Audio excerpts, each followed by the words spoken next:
So guys, today's video is a little bit different. I did not want to script it. There's no script, there's no script for me to follow, just bullet points that I've actually listed down over here.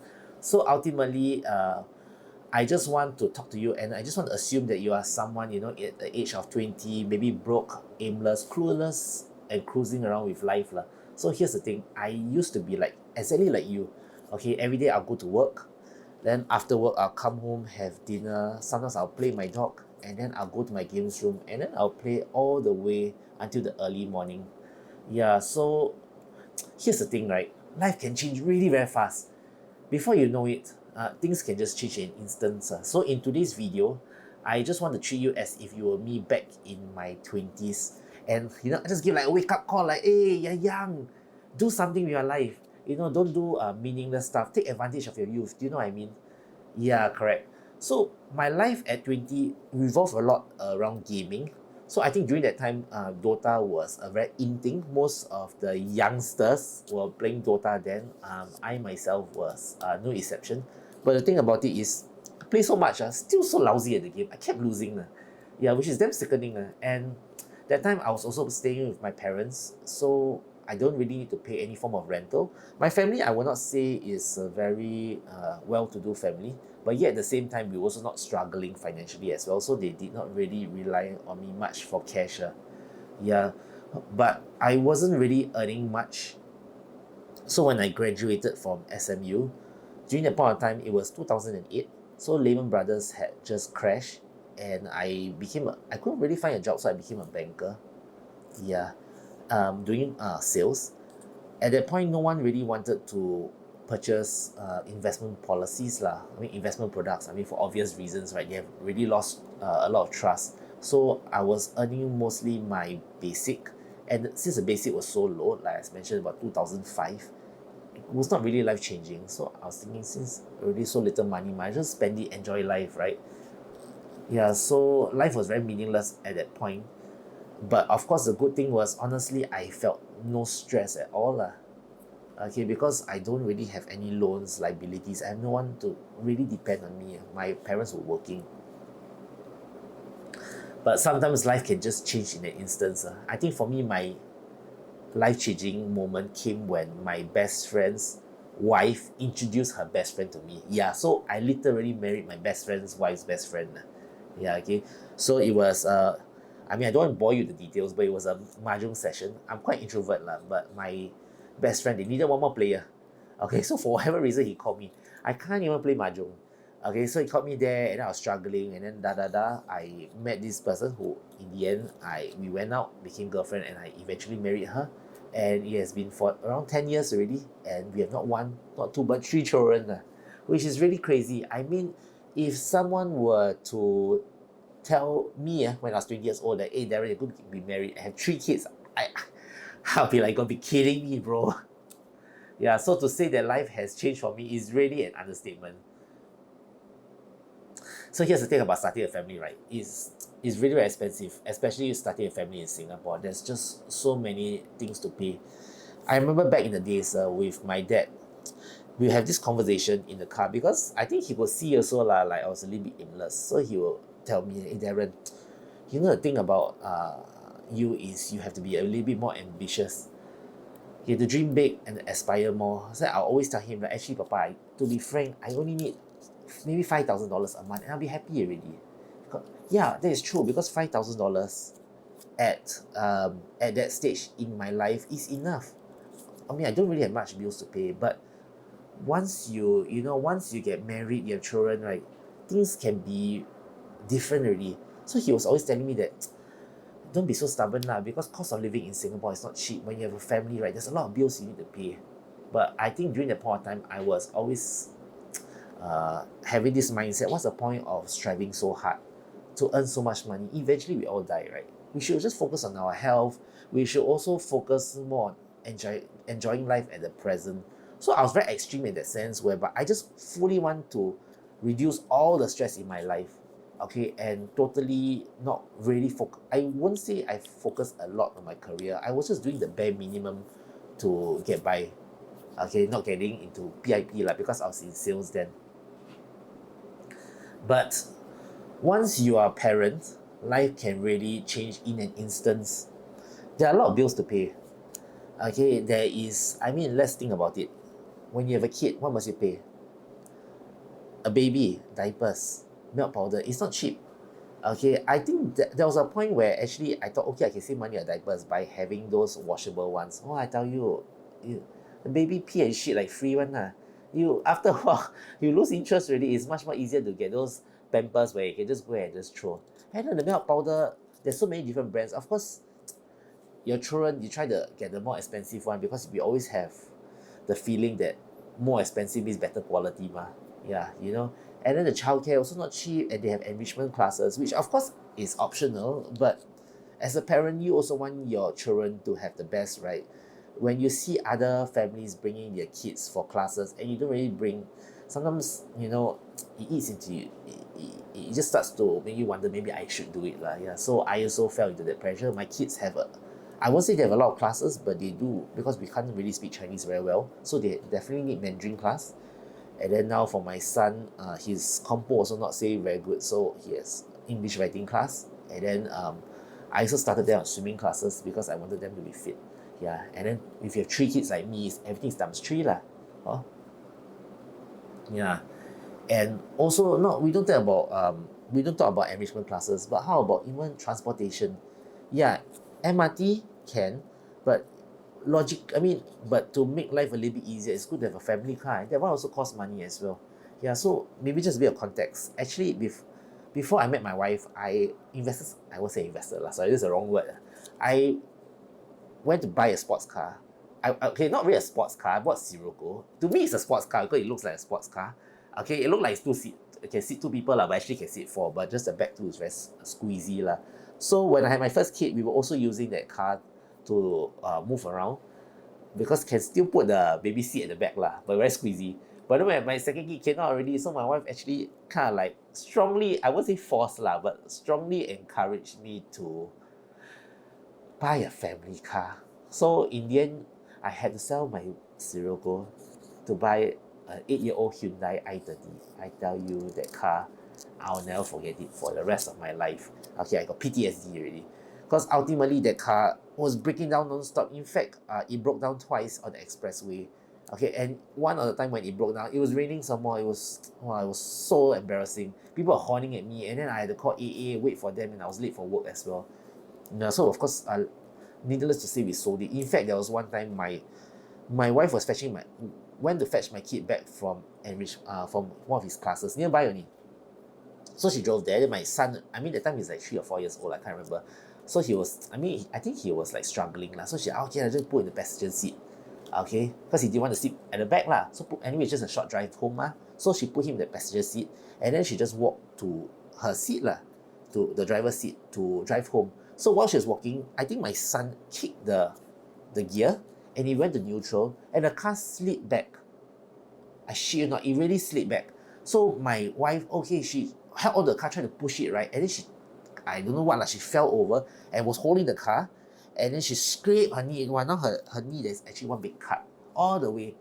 She was dragged all the way by the car until lucky there was no one, I mean there was no other cars. It smashed into a lamppost. Okay, so my Hyundai i30 actually has a dent at the back as well. My son, of course, he was crying in the car lah, but I mean he doesn't really remember this very well lah. Okay, but it was so scary. So I think that was a point where we decided actually this car a bit not safe. So of course now we upgraded. We beat the bullet and bought a brand new car then lah, which is a Forester now. Yeah, so all this all costs money, right?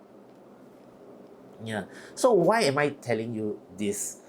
I'm just treating you as if you were like me when I was 20 years old, carefree single. I just want to tell you that actually, friend, life changed very fast, really. You know, in an instance, your whole financial situation can change, and these are some things that it's good to be prepared for lah. So one thing that I would like to share after telling you that whole context, all those stories, is just to share to you that if you are starting work right now, please lah, don't spend all your money, even if the pay that you're getting is not a lot. Set aside a disciplined amount every month into either a bank account where you don't have an ATM card, Or if not, right, now there are so online brokers, right, where you can put cash funds, money in those cash fund account like Webull, they got the Money Bowl, right, Tiger Broker, etc. There are all these cash funds. Just put money into it. Why I'm saying this is so that you have a fixed habit of saving money for for any form of emergency. Life, things can just happen anytime, and you may need money for immediate use lah. Okay, a large sum of money for immediate use, or you may not even want to work for a certain period of time. It's good to have a emergency cash that is stashed up lah. I can't stress how important it is, because I remember there was a time where both me and my wife, we were struggling to pay with our expenses because it started to go up. For context, I was actually working as a banker then, a retail banker, so I was earning, I won't say a lot, but reasonable amount, slightly more than average. And then I got someone poached me. I won't say poached lah. Okay, headhunted me to try a priority role in another bank. So okay, I did it. But during that point of time, because it was a very different role altogether, right? Even though it's still finance sales, but the client base is more like farming already. Because as a retail banker, people walk in, you share a product or policy, they like it, they'll buy it from you, then you earn a commission. But when you are priority banker, there is a set of clients for you. Okay, and then from there you have to call. The process is slower. Of course, they have more net worth lah, but you have to prove your worth in order for them to even do something with you. That's what I'm saying. So I wasn't really earning much commission to begin with, and then I had bought a condo a few years ago. Okay, and the thing about it, actually, I shared this whole story in one of the YouTube videos where I bought this condo for investment, but didn't really earn much. So this is the condo that I'm talking about. It's actually Spottiswoode Residences. I bought it many years ago. Okay, so when I bought it during that point of time, interest rate was low and the tenant market was very healthy. But that's the thing about life, right? Once I bought it already, interest rate slowly started to creep up. And then when the thing TOP, okay, the first 2 years I had a decent tenancy rate lah. But after that, the tenants started paying me lesser and lesser because the market rate started dropping. Yeah, so, it was like a double whammy, and I had a new job as well, not earning as much as I used to. So it was very stressful. I remember having a lot of gastric moments because every month when I see my bank account, wow, damn sian. Always like struggling to stay afloat. Then I see a lot of my friends, hey, like how come so good I can go for holidays, this and that. And here I am just like wondering how to even pay for the bills. I think my wife she looked at me also, she feels stressed because I don't really want to share this burden with her. Ultimately, the condominium was my own investment decision that I made before I met her, so it was not very fair for her to share in that stress. Yeah. The second thing I want to share is on investments, but not investing in the S&P 500 or whatever. I mean, that one you can do in your own free time. But what I'm saying is invest in yourself. Really. I think last time I was just so focused on multiplying whatever cash I had. But actually, when you earn so little, multiply, so what's the point? I think it'll be cash is better used investing in yourself to grow your own skill sets. That would be a better thing. What's the point of investments when the capital outlay is so little? I mean, to grow it to a substantial amount, you need to take a lot of risk. So I remember when I had that little money, what I'll do is I'll just whack into YOLO investments, like meme stocks.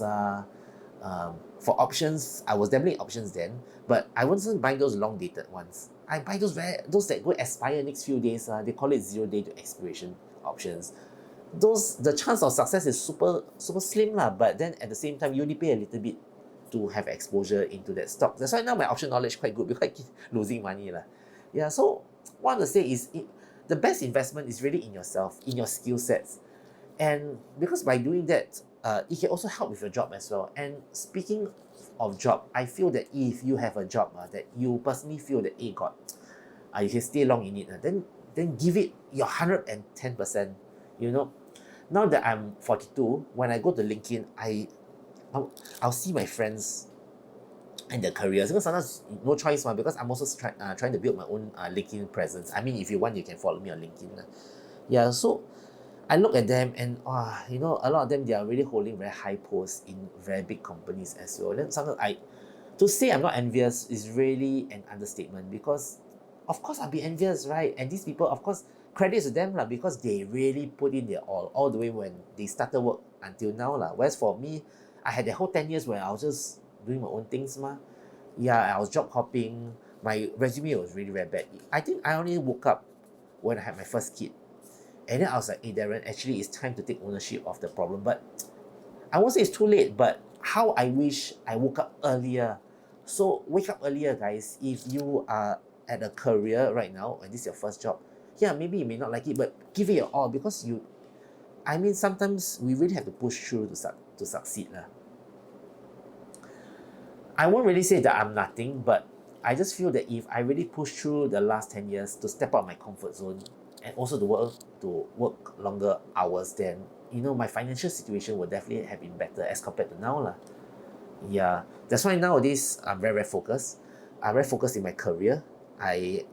Because I'm in the sales line as well, so I really give it all to my clients. I make sure I'm very responsive.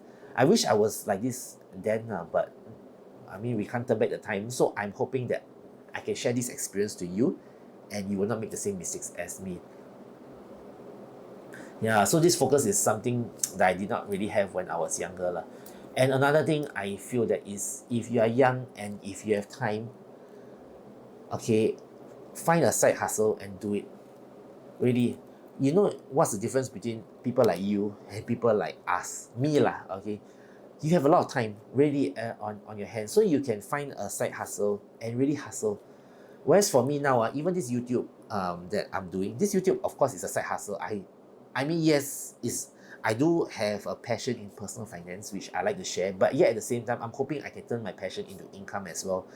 Currently I'm not really earning a lot from this channel, okay, just a few dollars a month maybe, but at the same time, who knows 5-10 years from now how this whole channel will turn out. Yeah, so I also have thoughts of starting a blog as well to earn some side income, but I don't have time for it. But you see, you guys, if you have time, then what's stopping you? Hustle at your job, rise at your job, okay, do well at it, get promoted. At the same time, when you're back, instead of playing computer games, why not you improve yourself? You can always go to YouTube, find different side hustles, find the one that speaks to you and do it. There's so many things now. You can start online shop, you can start a YouTube channel like this uncle over here. You can do TikTok, Instagram, live stream. There's so many things. Just aim to improve yourself 1% every day and let the results compound by yourself. Yeah. So not only on investments, right? You can invest in yourself. I think investing in yourself is really something that I neglected. I wish someone really told me to do that. Yeah. And another thing is, sorry, take some water.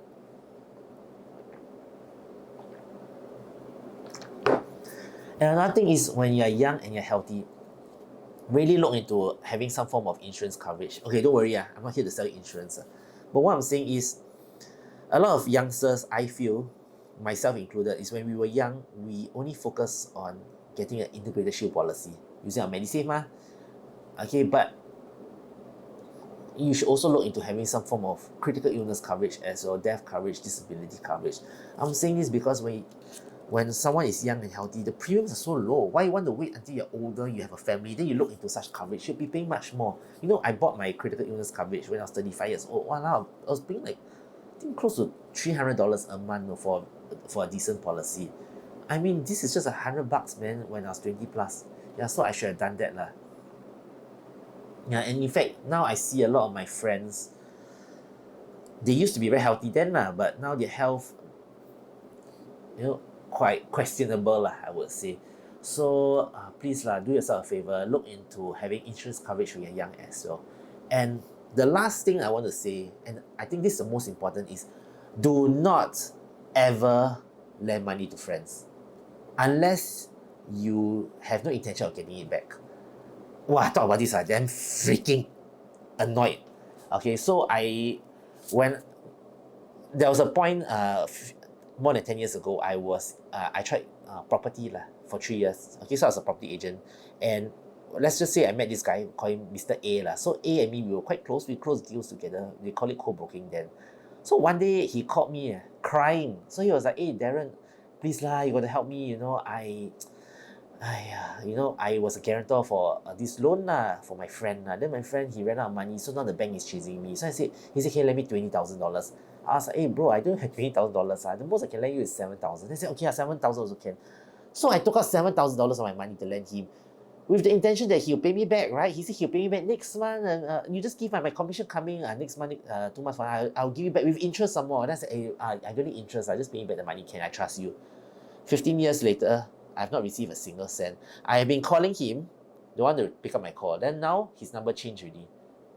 Can't even get hold of him. So it's just $7,000 down the drain. I could have used that money. I mean, if I bought some courses to improve myself, who knows, man? Or I could have done some investments or something like that. No, I never even see anymore already. So, long story short, yeah, if you want to lend money to your friends, can, but don't expect you can get it back. And in fact, do you know it's very, very tiring chasing money from friends? Take it from me. It's so tiring. You know, we were so close, and now he doesn't even acknowledge me as a friend. He changed his number, or maybe he's pretending he changed his number. God knows. I'm so tired of chasing him for this amount of cash, really lah. Yeah. Anyway, guys. So that's so I don't know how do you find this video. Is it beneficial to you? I'm quite nervous while shooting this because I was thinking most of my videos are scripted. Okay, I have a lot of passion, of course, in doing research for credit cards, but of course I have to script it because I need to know all the points, ma. But now I was thinking I want to push myself to the next level whereby I feel more comfortable talking to a camera with just some guidelines as well. So I'm just trying. So maybe every month I'll just try a few videos where it's more heart-to-heart talk, more personal reflections as well. And to separate these videos from my own other type of videos, the thumbnail I will not edit it. So at least you know, at least I'm totally unedited. And I just want to have my thought process just flow like this, you know, to see what can come out, because I have a lot of things that I like to share, and I have a lot of mistakes that I've made in the past as well, which I would like to share to you guys. So if you found it very useful, very beneficial, then drop it a like. And also you can comment in the comment section down below how I can improve such videos as well. Because I think recently I've been on YouTube and I see a lot of this type of unscripted videos and I kind of like it. Yeah, it's on the background when this guy is just sharing his whole life story. And it's quite relatable. So I hope to be one of these guys as well. 42-year-old uncle, nothing. I was about to say nothing to do. I got a lot of things to do. 42-year-old uncle with a lot of past regrets, just sharing to someone out there, hoping to listen, and also for me just to air my grievances online. So if you like it, give this video a like, subscribe to my channel, and I'll see you in my next sharing, or you know, if there's any videos that are of interest, I'll see you in the next one. Bye bye.